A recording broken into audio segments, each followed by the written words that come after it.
当叶晨与林婉儿驱车从燕京机场赶到叶家老宅的时候，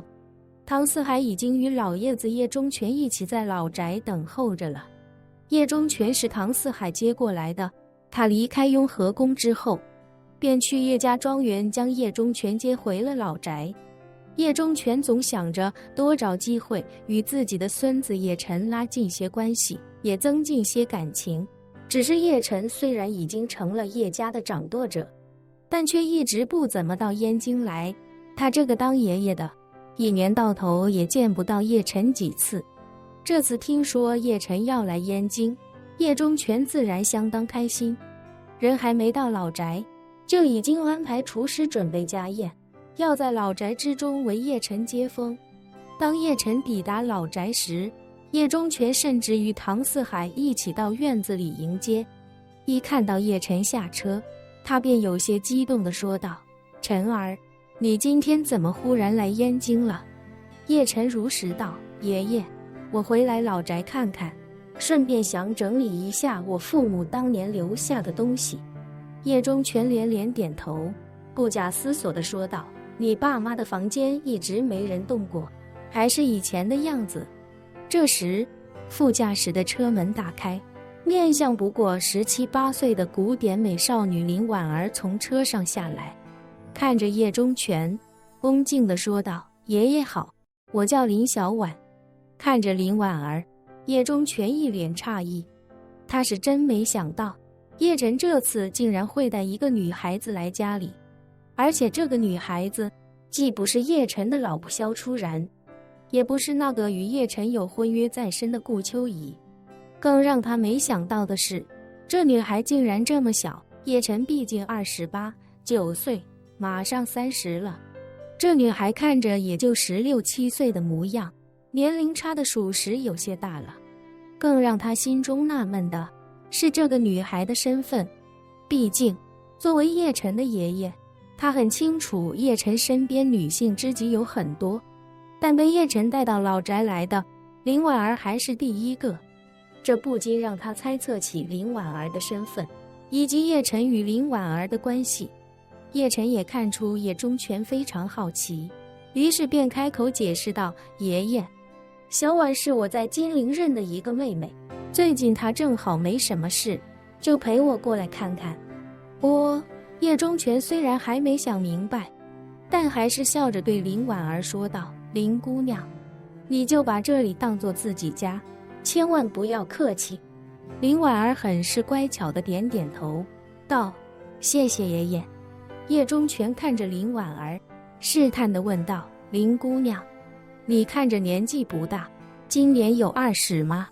林婉儿道：“今年刚满18。”叶忠全松了口气，他很清楚，社会对于女性的年龄有2道坎，一道是14岁，这是法律坎；另一道是18岁，这是道德坎。对普通人来说，只要跨过了法律坎，这件事便是合法。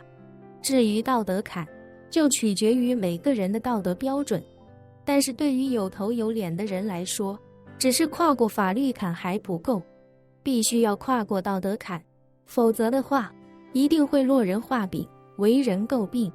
那些性格分外张狂，换女朋友比换袜子还快的知名富二代们，也不敢在这2道坎的中间地带游弋，因为一旦那样的话，必然会被大众口诛笔伐。叶忠全也怕林婉儿未满18岁，万一曝光出去会给叶晨、给叶家带来影响。不过听到林婉儿说自己已经18岁，他便放松了许多。一直没说话的唐四海这时上前一步，恭敬地说道：“少爷，老爷已经让人准备好了家宴，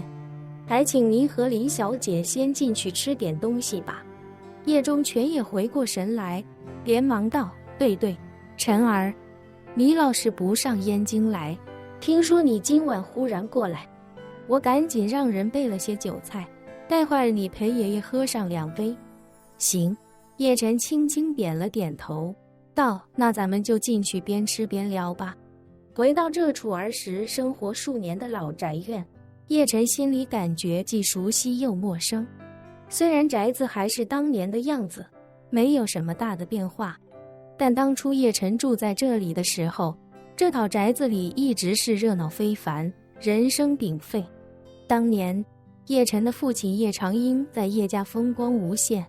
虽然叶忠全还没有正式将家主之位传给他，但那时的他已经是整个叶家的实际掌舵者。叶家在他的带领下一路高歌猛进，整个叶家也因为他的带动而空前团结。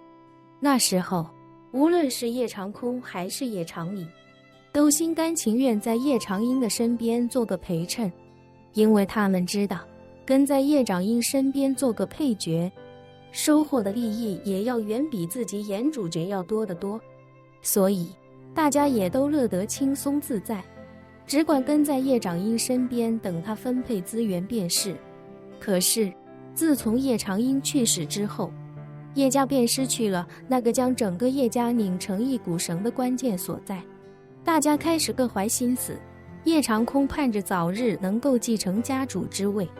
而叶长民等其他几人则都盼着尽快分家，早日锁定自己的那份利益。从那之后，叶家便再也没了当年那种团结一致、欣欣向荣的景象。最近这几年，随着叶家庄园的建成，叶家人基本上也都搬离了这座老宅，只剩下一些下人在这里打点维护，所以眼下也显得有些落寞。几人来到餐厅，饭桌上已经摆满了丰盛的酒菜。叶忠全邀请叶晨与林婉儿入座，一旁的唐四海便主动打开一瓶白酒，魏雨森两人各自倒了一壶，而后便恭敬地站在了叶忠全的身后。叶晨看着他，开口道：“唐管家坐下一次吃点吧。”唐四海忙道：“谢谢少爷，您和老爷多日未见，正好借这个机会多喝几杯，好好聊聊，属下就不叨扰了。况且属下是下人，上桌与您和老爷一起吃饭那是坏了规矩。”叶晨摆摆手：“唐管家不必如此拘谨，我记得小时候我爸爸他也时常邀你一起对饮，我的命是你救的，过去20年也多亏你暗中照顾，一直想找个机会敬你一杯，今天你一定不要太见外。”唐四海诚惶诚恐地说道：“少爷您千万别这么说，20年前属下之所以能带您逃出升天，又将您藏在金陵福利院中长大，全是您父亲长英少爷的安排，属下只是执行长英少爷安排的任务。”说着他红着眼感叹道：“时至今日，属下只敢说自己有心未如使命，仅此而已。”叶晨心中一动，开口问他：“唐管家，你说当年你把我带走，又一直把我安顿在福利院，都是我父亲的安排？”“对。”唐四海脱口道，“包括福利院的整个团队，都是您父亲亲手挑选培养，其中的院长老张，也是您父亲当年的一位得力干将。”叶晨不禁感叹，看来父亲当年早预料到破亲会找上门来的一天。说着，叶晨指着身边的空座，对唐四海说道：“唐管家，坐下一起吃点吧，我跟你喝2杯。”唐四海还想推辞，一旁的叶忠全开口道：“四海，这里也没什么外人，你也不用这么拘谨。晨儿是你暗中守护者长大的，你当得起他敬你这一杯？”唐四海见一老一少都让自己落座，于是便也不再推辞，恭敬地坐在了叶晨的身边。